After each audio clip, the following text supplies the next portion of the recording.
The Earth Coalition Council's response came faster than anyone in the galaxy expected, not in months or years, but in days. President Amara Okonkwo stood before the Galactic Assembly, her hologram transmitted to every major world in known space. Behind her stood representatives from all 300 human colonies. The message was clear before she even spoke. Humanity was united. 4 days ago, she began, we learned that a species called the Yathi saved a human child. They were starving. They were dying. They were threatened with extinction. But they protected her anyway. They called her family. The hegemony representatives shifted uncomfortably. The Korvax ambassador's compound eyes focused on the human president with visible irritation. The hegemony has marked the Yathi for reclamation, President Okonkwo continued. They say it's because the Yathi harbored a human illegally. But we all know the truth. It's because the Yathi are considered primitive. They have no voice here, no rights, no protection. She paused, letting her words echo through the assembly. Today that changes. Earth hereby invokes the Damascus Protocol. Chaos erupted in the assembly. The Damascus Protocol had never been used before. It was a theoretical provision in Earth's membership charter, allowing humanity to extend full protective status to any species, making any attack on them equivalent to an attack on Earth itself. The Korvax ambassador stood, his mechanical voice cutting through the noise. This is unprecedented. You cannot simply declare a primitive species under your protection. We just did. President Okonkwo replied simply. But Earth wasn't done. Even as the assembly erupted in debate, human ships were already moving. Not warships at first. Supply vessels, medical frigates, terraforming equipment. The first wave arrived at Kepler 442b within 6 hours, having burned through expensive jump gates reserved for military emergencies. Maya was on the first shuttle down to the planet, despite regulations saying she should wait. She couldn't wait. Echo was down there, and Shimmer and all her Yathi family. As the shuttle descended, she pressed against the window, watching the orange sky she'd grown to love. The Yathi emerged from their caves, slowly, cautiously. They'd detected the ships but didn't understand what was happening. The hegemony deadline for reclamation had passed. They expected death. Instead, they saw humans. Hundreds of them. Maya was the first off the shuttle. She ran to Echo, her small arms wrapping around his crystalline body as far as they could reach. His fur chimed with emotions too complex for the translators to process. The other Yathi surrounded them, their bodies creating protective circles out of habit. Commander Sarah Chen approached Shimmer with slow, respectful movements. The translation systems were working better now, having processed hours of Maya's demonstrations. Sarah signed carefully. We come to help. You saved our child. We save you. Shimmer's ancient fur flickered in patterns of disbelief. We are a primitive. We have nothing to offer. You have everything, Sarah replied, her signs becoming more confident. You have honor. The medical teams moved in carefully, respectfully. Dr. Tanaka led them, having studied the biological data continuously since first contact. The Yathi were worse off than the scans had shown. Severe malnutrition, genetic degradation, multiple diseases that should have been easily treatable. How are they still standing? One medic whispered. Because they had something to protect, Dr. Tanaka replied. The supply ships brought food, not just human food, but crops specifically synthesized for Yathi biology. Within hours, feeding stations were established. The Yathi younglings ate first, as was their way. Then the adults. But now there was enough for everyone. Maya stayed with Echo, translating rapidly as human scientists worked with Yathi elders. The humans were amazed. The Yathi's understanding of their ecosystem was incredibly sophisticated. They knew every plant, every animal, every seasonal change. They had oral histories going back thousands of years, preserved in the patterns of their sacred stones. Dr. Park from the Xenobiology Division was particularly excited. Their genetic problem is solvable, she announced. They just need diversity. There are other Yathi tribes on this planet, scattered and isolated. If we can connect them, facilitate genetic exchange, the species will recover. But the hegemony wasn't happy. Their ship still hovered at the edge of the system, sending increasingly angry demands. The Korvax commander was particularly insistent. You overstep, humans. The Yathi are marked. The law is clear. Admiral Chen, who had arrived with the second wave, responded over open channels. Your law, not ours. Any ship that threatens the Yathi will be considered hostile to Earth. You would risk war for primitives. The Admiral's response would be quoted in history books. We would risk everything for family. The standoff lasted 3 days. During that time, more human ships arrived. Not just military vessels, but colony ships, research vessels, trading freighters. The human merchants were particularly vocal. They announced boycotts of any hegemony world that supported the reclamation. Given humanity's growing economic power, it was a serious threat. But the real blow to the hegemony came from an unexpected source. The Yathi themselves. Shimmer requested to address the Galactic Assembly. The hegemony objected, saying primitives had no standing, but Earth transmitted her message anyway, broadcasting it on all frequencies. Standing in her cave, surrounded by her tribe, Shimmer's fur patterns were translated for the entire galaxy to understand. We are called primitive because we have no weapons. We are called worthless because we have no technology to trade, but we knew something the hegemony does not. She paused, her ancient body proud and tall. We knew that kindness is not weakness. We knew that protecting the helpless is the highest honor. We knew that family is not determined by species. Maya stood beside her, the small human child and the tall alien elder. Maya's hands moved in translation as Shimmer continued. The humans came for their child, but they stayed for us. They share their medicine, their food, their protection, asking nothing in return. This is not primitive. This is evolution. This is what all species should aspire to become. The broadcast ended with Maya and Shimmer embracing, the child's arms around the alien's legs, Shimmer's forearms wrapped protectively around the human youngling. The response across the galaxy was immediate. Other primitive species began requesting Earth's protection. Advanced species started questioning the hegemony's policies. The Zanari, one of the oldest spacefaring races, made a shocking announcement. They recognized the Yathi's sovereignty and would support Earth's Damascus Protocol. Faced with potential collapse of their authority, the hegemony backed down. They withdrew their reclamation order, but the damage to their reputation was done. The galaxy had seen them ready to commit genocide, and they'd seen humanity ready to prevent it. On Kepler 442b, the transformation was remarkable. Human terraforming technology helped stabilize the climate. Medical intervention saved the younglings who would have died. Communication arrays connected isolated Yathi tribes for the first time in centuries. But the most beautiful moment came a month later. The Yathi had a ceremony for Maya, officially confirming her as nest blood in front of human witnesses. But Maya had a surprise for them. She'd been working with Earth's linguistic experts and cultural anthropologists. Together, they'd created something new. I want to make you all nest blood too, Maya announced.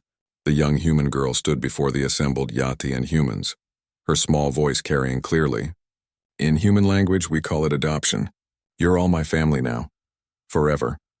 The ceremony that followed was broadcast across human space. President Okonkwo herself attended by hologram, signing the official papers that recognized the Yathi as protected kindred of Earth, a new designation created specifically for them. Echo stood beside Maya during the ceremony, his fur shining with pride. He'd learned some spoken English to surprise her. His pronunciation was strange, filtered through alien vocal cords never meant for human speech, but the words were clear.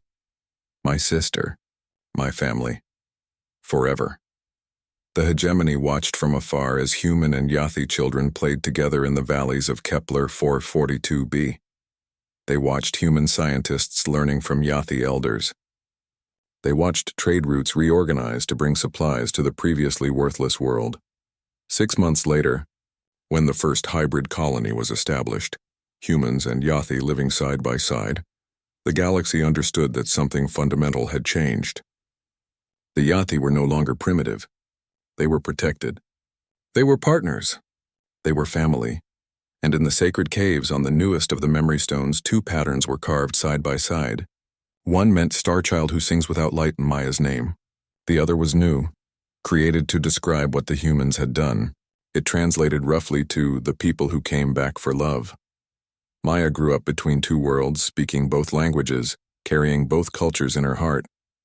When asked years later what the Yathi taught her, She would always give the same answer. They taught me that family isn't about looking the same or being the same. It's about choosing to love when you don't have to.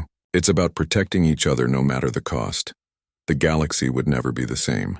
The Yathi had protected one human child. In return, humanity had changed the very definition of what it meant to be civilized. The strong protecting the weak. The massive ship appeared at the edge of Earth's solar system without warning.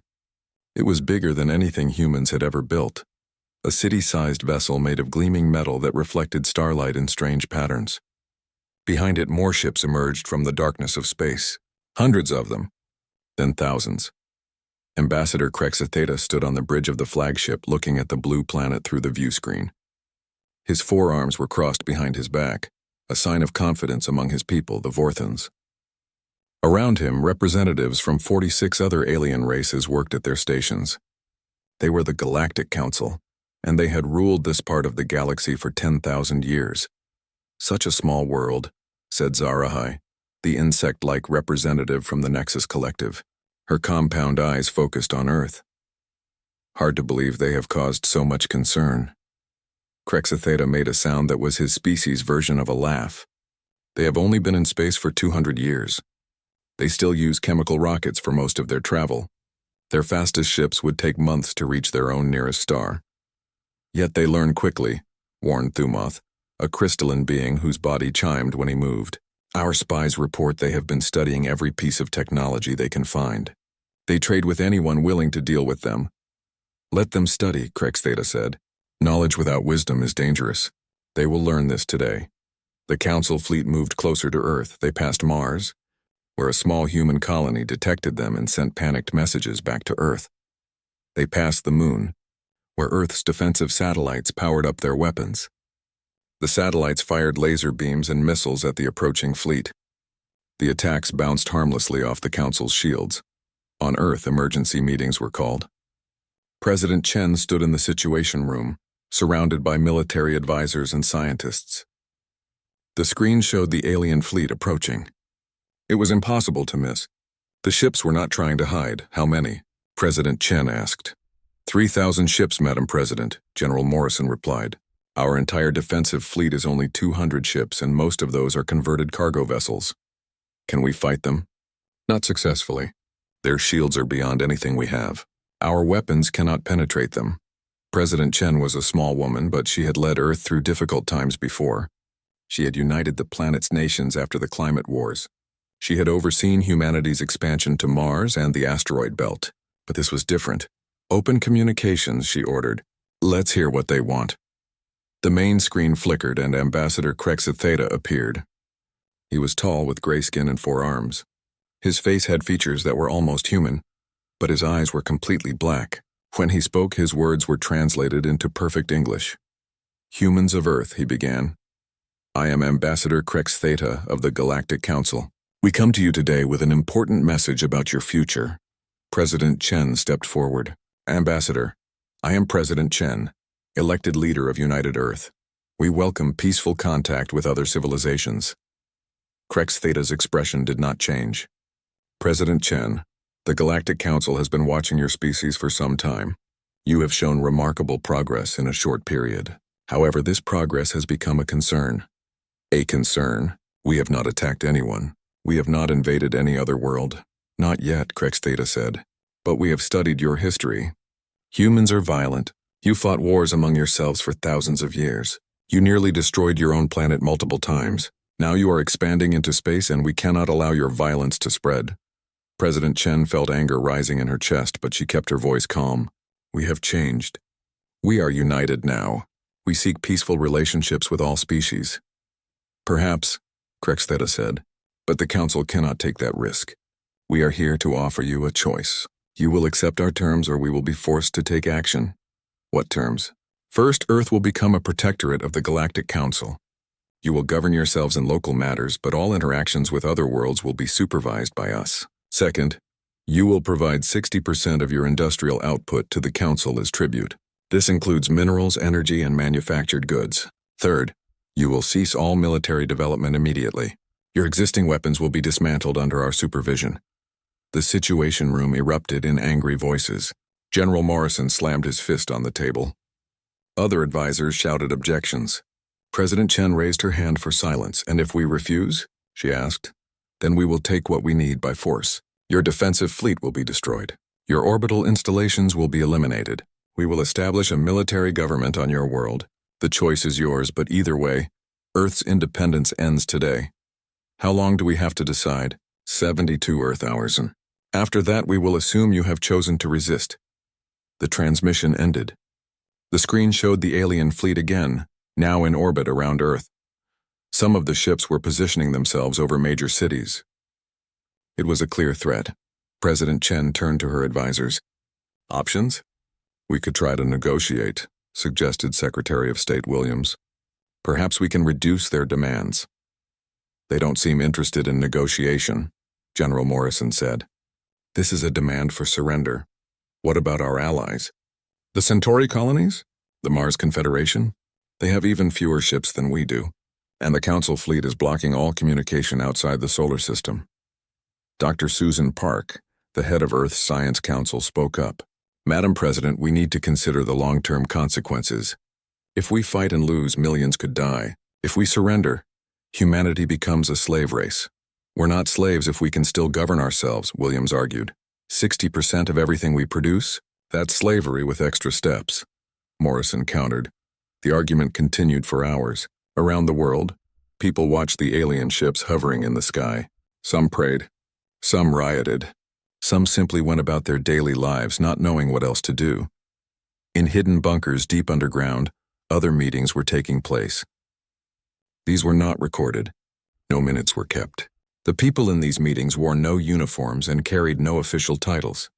They had been preparing for this day for a long time.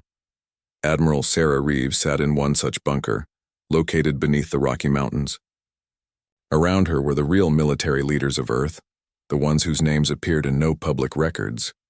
On the screens before them were images not of the Council fleet, but of Earth's true defensive capabilities. They're right where we want them, Admiral Reeves said. They think we're weak. They think we're primitive. The President will need to play her part perfectly, said Colonel Zhang. If the Council suspects anything, they won't, Reeves assured him.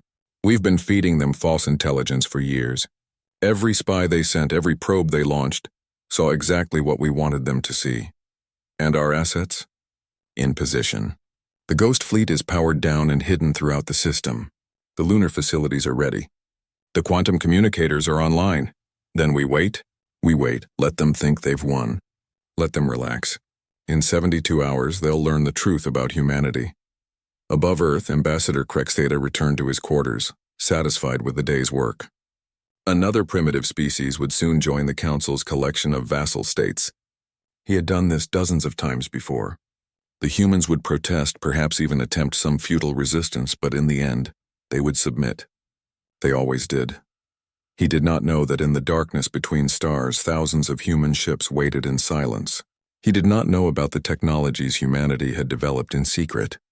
He did not know that Earth had been preparing for this moment since they first detected Council probes entering their system 50 years ago. The countdown had begun. 72 hours until humanity showed the galaxy what they were truly capable of. 72 hours until everything changed. Space around Earth burned with the light of 1,000 battles. Council ships tried desperately to regroup, but their systems continued to fail as the human virus spread through their networks. What should have been an organized retreat became a desperate scramble for survival. Admiral Reeves stood on the bridge of the command ship, watching tactical displays that showed the complete picture of humanity's assault. It was not just happening at Earth. Human forces were attacking simultaneously across dozens star systems, something the Council had deemed impossible. Admiral, the Beijing strike group reports success at Vorthen Prime, her communications officer announced. Their orbital defense platforms are down. Moscow group has secured the jump gate at Nexus Station, another officer added. The Council can't call for reinforcements from the outer territories. Reeves allowed herself a small smile. The Council's greatest weakness had always been their arrogance. They controlled all the known jump gates, the only method of faster-than-light travel they believed existed. They never imagined that humans had discovered their own method. Show me the subspace tunnel data. Reeves ordered. The main screen changed to show a web of glowing lines connecting various star systems. These were humanity's secret highways through space, created using a combination of salvaged alien technology and human quantum physics. The Council's jump gates were like roads, fixed and predictable. Humanity's subspace tunnels were like secret passages, able to be created anywhere with the right technology. On the Council flagship, Ambassador Crexus Theta finally managed to restore some order. Emergency power had kicked in, and artificial gravity was partially restored. He pulled himself to a communication console trying to contact his fleet. "This is Ambassador Crexus Theta. To all Council forces. Report your status immediately." The responses that came back filled him with dread. Ship after ship reported critical damage. The nanite weapons were eating through their hulls like acid. Their weapon systems were malfunctioning. Their shields were useless against these attacks that seemed to phase through them as if they were not there. "Ambassador," Thumoth's crystalline form chimed with panic. "We're receiving reports from our home systems.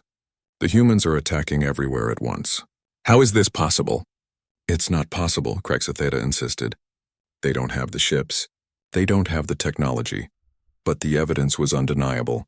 On the screen, he watched as one of the Council's most powerful battleships, the Pride of Zorax, simply fell apart. The nanites had consumed its structural supports, and the kilometer-long vessel crumbled like a sandcastle hit by a wave. Captain Zhang of the stealth destroyer Shanghai was one of thousands of human commanders engaged in the battle. His ship had been hiding in the asteroid belt for 3 months, powered down and silent, waiting for this moment. Now he and his crew struck with precision at Council supply ships, cutting off their enemy's ability to refuel or rearm. "Target their engine cores," Zhang ordered. "We want them disabled, not destroyed. Every ship we capture is intelligence we can use." The Shanghai's quantum torpedoes phased through the Council ship's shields and materialized inside their engine rooms. The explosions were contained but devastating, leaving the ships floating helplessly in space. Meanwhile, on Earth's moon, a facility that the Council believed was a simple research station revealed its true nature. Massive doors opened in the lunar surface and hundreds of fighter drones poured out. These were controlled by AI systems that could react faster than any biological pilot, making decisions in nanoseconds.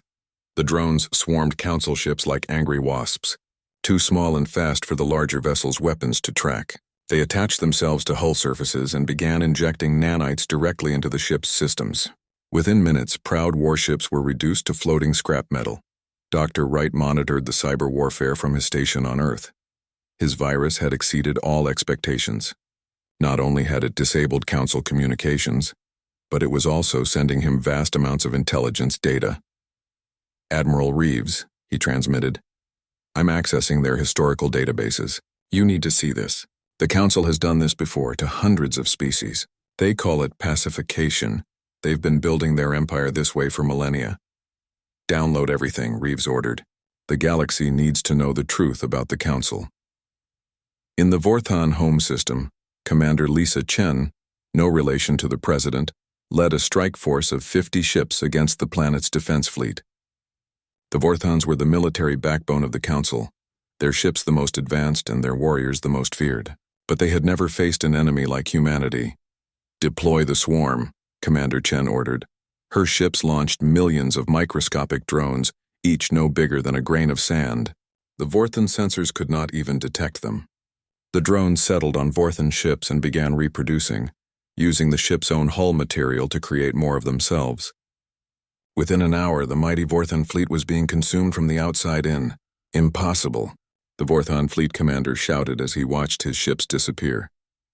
"Our hulls are made of the strongest materials in the galaxy." "Your materials," Commander Chen transmitted to him, "but our innovation. Humanity's gift has always been taking what exists and making it better." Back at Earth, the Council fleet was in full retreat. Ships that could still move were trying to reach the jump gate near Neptune, but human forces had already secured it. They were trapped in the solar system with nowhere to run. Ambassador Crexus Theta watched his carefully planned occupation turn into a complete disaster. In less than 3 hours, the Council had lost more ships than in the last 1,000 years of minor conflicts combined. His own flagship was crippled, its weapons gone, its engines failing. "Ambassador," Zarahi approached him. her compound eyes reflecting fear. "We must surrender. If we don't, they will destroy us all." "The Council does not surrender to primitives," Krextheta said, but his voice lacked conviction. "Look around you," Thumoth said, his crystalline body resonating with stress. "Do these seem like primitives to you? We underestimated them. We judged them by the technology they showed us, not by what they could achieve." On Earth, President Chen watched the battle from the Situation Room. The victory was more complete than they had dared hope.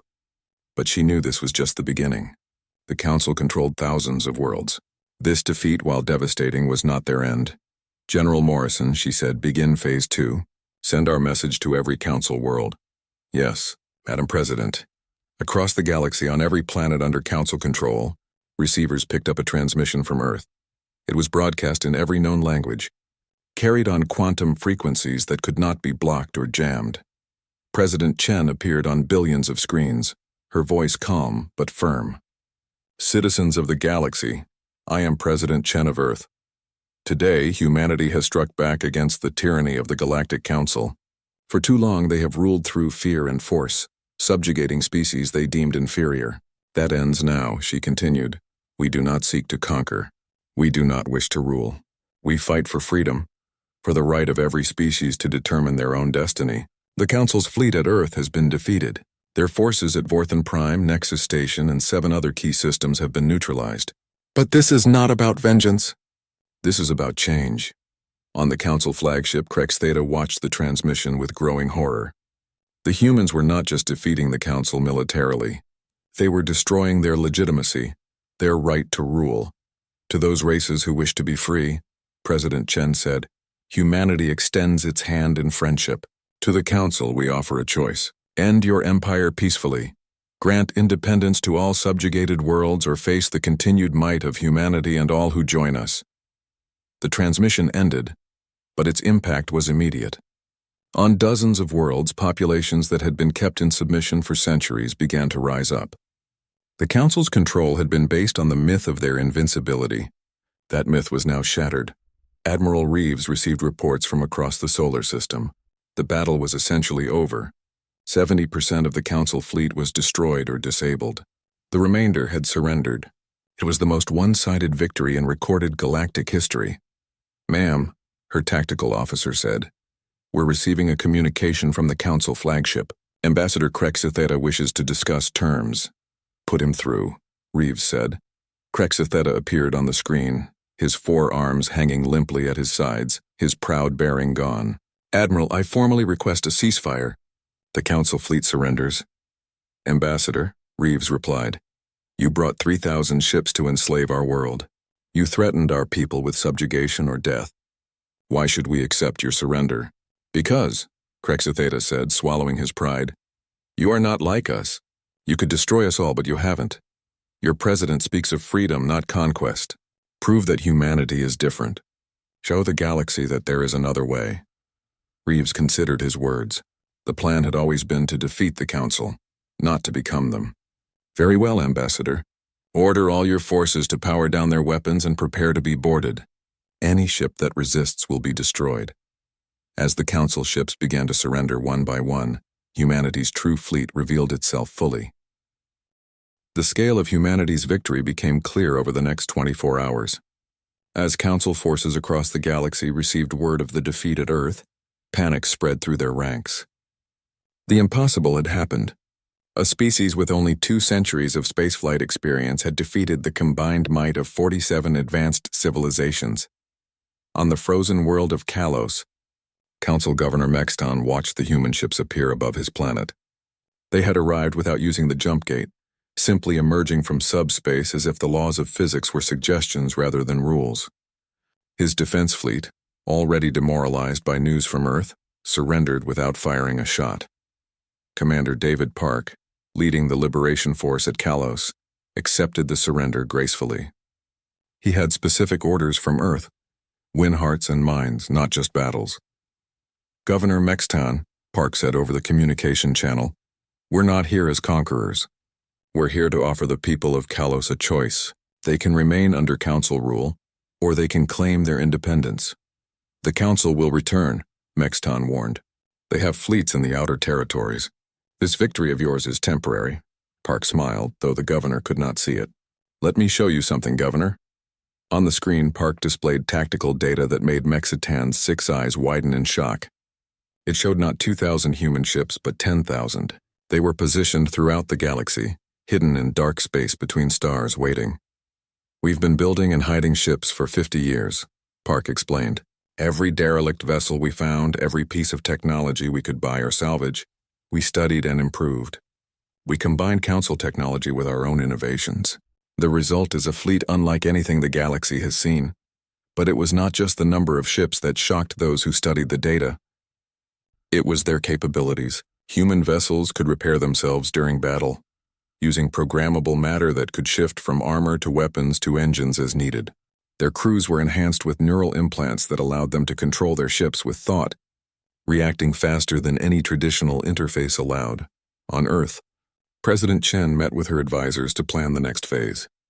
The military victory was complete, but now came the harder task, reshaping the galaxy's political structure. We need to move fast, General Morrison advised.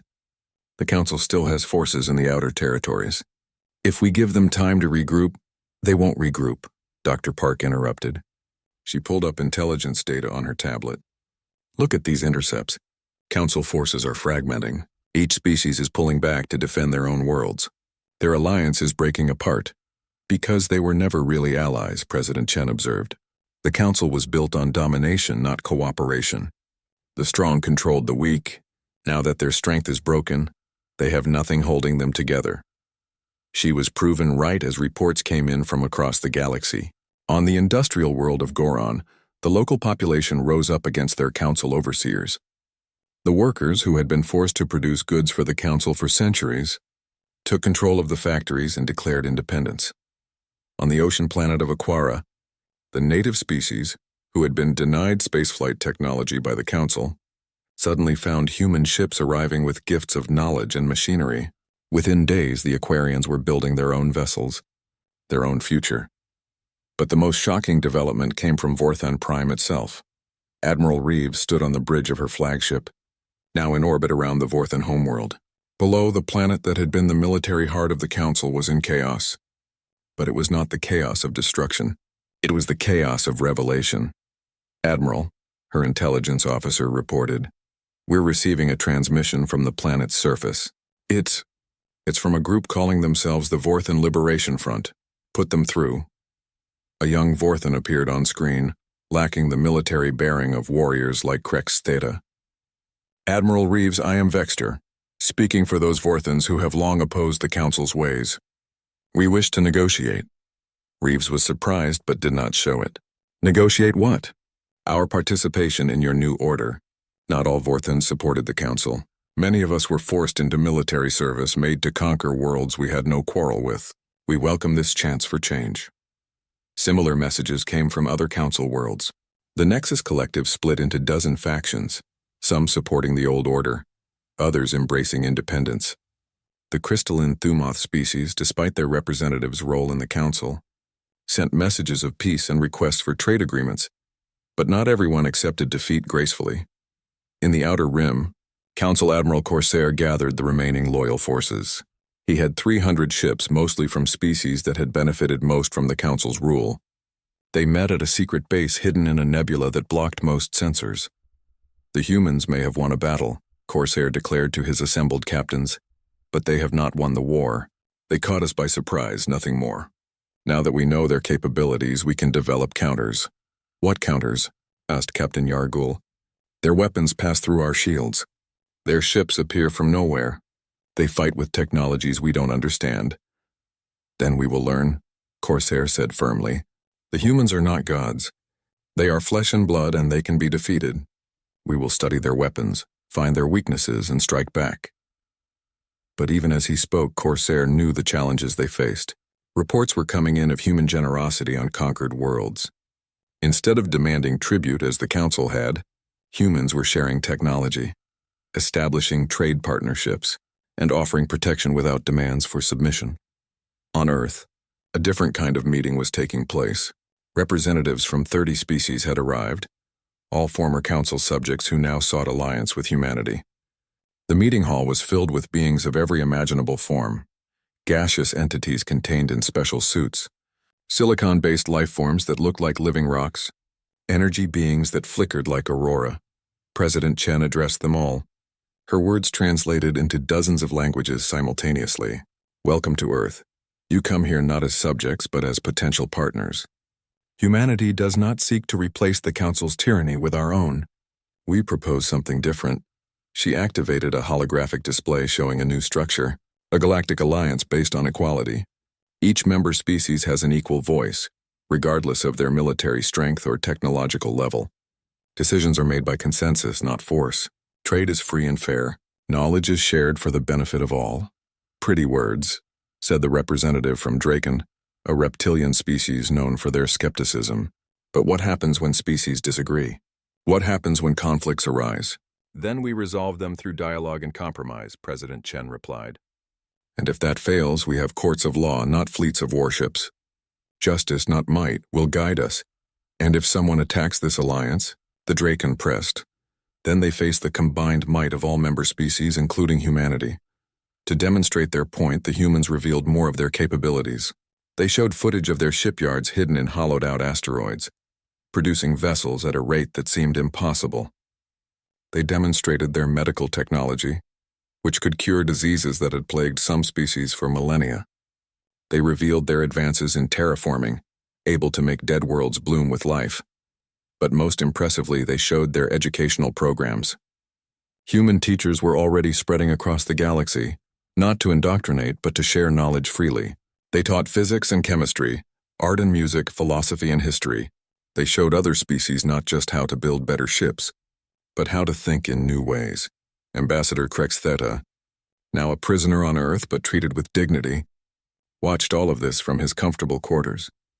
His guard, a human soldier named Private Johnson, brought him meals and often stayed to talk. I don't understand, Crex Theta said one day. You had the power to conquer. Why choose this path? Johnson thought for a moment. Have you ever heard of something called the Marshall Plan? No. After one of our biggest wars, the winners helped rebuild the losers' nations, made them partners instead of slaves. It worked better than any conquest ever could. We learned that making friends of enemies is better than keeping them under your boot. But the Council kept order for 10,000 years, Crex Theta argued. Order isn't the same as peace, Johnson replied. And it definitely isn't the same as freedom. Your order was built on fear. We're trying to build something based on hope. As days turned into weeks, the new reality settled across the galaxy. Human ships patrolled trade routes not to control them, but to protect them from pirates. Human engineers helped rebuild worlds damaged by Council exploitation. Human diplomats mediated disputes between species that had been enemies for centuries. The transformation was not without problems. Some former Council forces turned to piracy. Some worlds descended into civil war as different factions fought for control. But humanity and its new allies worked together to address each crisis. To build something better from the ashes of the old order, the galaxy was learning what humanity had known all along.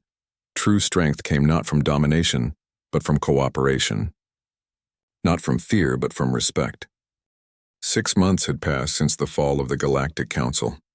The Grand Chamber on Centauri Prime, once the seat of Council power, had been transformed. Where once there were elevated platforms to separate the ruling species from the subjects, now there were circular seating arrangements where all representatives sat as equals. Admiral Sarah Reeves stood at the center of the chamber, but not elevated above others. She had been chosen to speak for humanity in this historic moment, as President Chen remained on Earth to coordinate the ongoing transformation. Representatives of the galaxy, Reeves began, her voice carrying to the 1,000 different species present. We gather here not as conquerors and conquered, but as equals seeking a better future. In the audience, Ambassador Crex Theta sat with the Vorthon delegation. He was no longer a prisoner but had chosen to stay and help build the new order. His people had voted to join the Galactic Alliance and, surprisingly, they had elected him as their representative despite his role in the old council. 6 months ago, Reeves continued, humanity revealed its true strength, but we also revealed our true intention. We do not wish to rule. We wish to liberate. Today we formally established the Galactic Alliance based not on force but on mutual benefit. The charter of the Alliance appeared as a hologram for all to see. It was written in simple, clear language that had been translated into every known tongue. Its principles were revolutionary for most of the galaxy. Equality among species, free trade, shared knowledge, mutual defense, and most importantly, the right of each world to govern itself. But words alone mean nothing, Reeves said. So let me show you what humanity offers to make these words reality. The hologram changed to show a massive structure being built at the edge of Earth's solar system. It was a station the size of a small moon, bristling with equipment and docking ports. This is Unity Station, Reeves announced. It will be the first of many. These stations will serve as neutral ground where all species can meet, trade, and learn from each other. The technology to build them will be shared freely with any member of the Alliance. Next, she showed images of human medical ships traveling to worlds plagued by disease. The Zaran plague, which had killed millions over centuries, had been cured in weeks by human scientists working with Zaran doctors. The genetic disorders that shortened Thraxian lives to mere decades were being repaired. We offer our knowledge freely, Reeves said, not as a tool of control but as a gift to all sentient beings. But then her tone grew serious. However, we must also address the threats that remain. The hologram showed Admiral Corsair's rogue fleet. They had been raiding Alliance worlds, trying to restore the old order through terrorism. 3 human task forces were hunting them, but they remained elusive. Those who cling to the past endanger our future, Reeves said. But even to them we offer a choice. Surrender and join us in building something better, or face the consequences of their actions. In the hidden base where Corsair's fleet sheltered, the Admiral watched the broadcast with disgust. Around him, his remaining followers grew fewer each day. Many had abandoned his cause, accepting the Alliance's offer of amnesty. She speaks of peace while hunting us like animals, Corsair spat. We raid civilian targets, Captain Yargul pointed out. His enthusiasm for the fight greatly diminished. We have become the very pirates we once fought against. We fight for the rightful order of the galaxy, Corsair insisted. Do we? Yargul asked. Or do we fight because we cannot accept that the galaxy has moved on without us? Before Corsair could respond, alarms began blaring. Human ships had found them, emerging from subspace within the nebula itself, something that should have been impossible due to the gravitational interference. Commander Lisa Chen led the assault. Her fleet did not simply attack. First, they broadcast a message. Forces of the former Council, this is Commander Chen of the Galactic Alliance. You are surrounded. Surrender now and you will be treated fairly. Continue to resist and we will be forced to end this threat permanently. You have 1 minute to decide. On Corsair's bridge, chaos erupted. Some officers wanted to fight, others to surrender. Yargul stepped forward and shot Corsair with a stun weapon. I speak for this fleet, Yargul announced. We surrender. The war is over. Back on Zentari Prime, the vote was being held. Each species would decide whether to join the Galactic Alliance. The results were broadcast live across the galaxy. The Vorthans, yes. The Nexus Collective, split into 12 subgroups, 10 voted yes. The Crystalline Thumoth, yes. The Aquarians, an enthusiastic yes. One by one, species cast their votes. Out of 317 civilizations present, 309 voted to join the Alliance. The 8 that declined were not threatened or punished. They were offered observer status and the promise that the door would always remain open. President Chen, watching from Earth, smiled as the results came in. But she knew the real work was just beginning. Building trust after millennia of oppression would take time. Teaching species to cooperate rather than dominate would be challenging. In a small cafe on Mars, Dr. Susan Park sat with her counterpart from the Thumoth species, a scientist named Resonance. They were working on combining human quantum physics with Thumoth crystalline technology. Your approach to subspace is fascinating, Resonance chimed. We never thought to use quantum entanglement as a navigation tool. And your ability to store information in crystalline matrices is revolutionary, Park replied. Together, we could create computers that make our current ones look like stone tablets. This scene was repeated across the galaxy. Human and alien scientists working together, traders establishing new routes, artists sharing their cultures. It was messy and complicated, but it was real progress. On Earth, a special school had been established for the children of different species to learn together. A young Vorthon played with a human child, their differences forgotten in the universal language of childhood games. A Nexus collective drone learned to paint from a human artist. An Aquarian taught swimming to fascinated land-dwelling children. Ambassador Crexa Theta visited this school often. He watched the children and saw the future the Alliance promised. One day, President Chen found him there, sitting on a bench observing the playground. "Regrets, Ambassador?" she asked, sitting beside him. "Many," he admitted, "but also hope. These children will grow up never knowing the fear and oppression of the Council. They will see diversity as strength, not weakness. That's the goal," Chen said. "Though we know it won't be easy. There will be setbacks, conflicts, probably wars. But we've started something that can't be stopped." "How can you be so certain?" Crex Theta asked. Chen smiled. "Because we're not imposing this from above. We're building it from below. Every trade deal that benefits both parties, every disease cured, every child that grows up with friends from other species, makes the Alliance stronger." A year after the fall of the Council, Admiral Reeves stood on the completed Unity Station. Through the massive windows, she could see hundreds of ships from dozens of species, all going about their business peacefully. The station's promenade was filled with beings of every description, trading, talking, living together. "Status report," she asked her aide. "All quiet, Admiral. Trade is up 300% from last quarter. We've had 0 violent incidents this month. The translation matrix is working perfectly, allowing real-time communication between all species and the outer territories. The last holdout systems have requested Alliance membership. Even the Savage Zones are sending diplomatic feelers." Reeves nodded. The Savage Zones were regions of space considered too dangerous even for the Council. If they were willing to talk, it meant the Alliance's reputation for fair dealing had spread far indeed. In his prison cell on a rehabilitation colony, former Admiral Corsair worked in the gardens. It was part of his sentence, but he had come to enjoy it. Growing things, creating rather than destroying, had given him a new perspective. Captain Yargul, now a free citizen after testifying against the worst of the raiders, visited him regularly. "The humans were right," Corsair said one day, his hands deep in alien soil. "We thought strength meant the ability to destroy. They showed us strength means the ability to create, to protect, to nurture." "It's not too late," Yargul said. "Your sentence is only for 10 years. After that, you could help build the Alliance." "Perhaps," Corsair said. "Perhaps."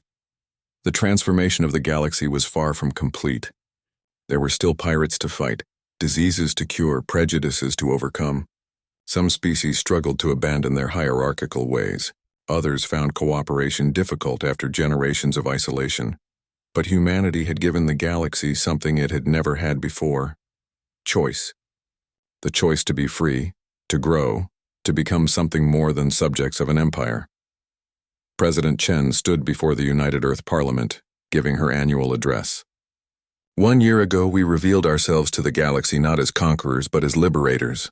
Today, the Galactic Alliance includes 400 species, with more joining every day. We have shared our technology, our medicine, our knowledge, and in return, we have received wonders we never imagined." She paused, looking at the assembly. "But our greatest achievement is not the ships we've built or the worlds we've freed. It is the idea we've planted.